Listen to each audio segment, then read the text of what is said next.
Connect பண்ண போகிறோம். அதுக்காக என்ன பண்ணுறேன்னா ஒரு பேட்ரி, பல்பு, ஒரு மின்தடை கனெக்ட் பண்ணியிருக்கேன் ஒரு தொடர் சுற்றில்.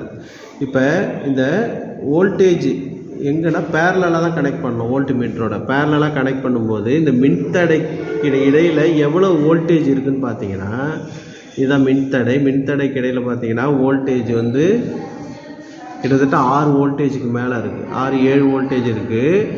அதுவே இந்த பல்புக்கு நடுவில் எவ்வளோ வோல்டேஜ் இருக்குதுன்னு மாற்றி பார்க்குறோம். எவ்வளோ இருக்குது பாருங்கள். பல்புக்கு நடுவில் பார்த்தீங்கன்னா 2 வோல்டேஜ் தான் இருக்குது. அப்போ மின்தடையில் இருக்கிறத விட பல்பில் வரும்போது என்ன பண்ணுது, அந்த வோல்டேஜ் ஆனது ட்ராப் ஆகுது. பாருங்கள், மின்தடையில் வந்து 7 வோல்டேஜ் காட்டுது.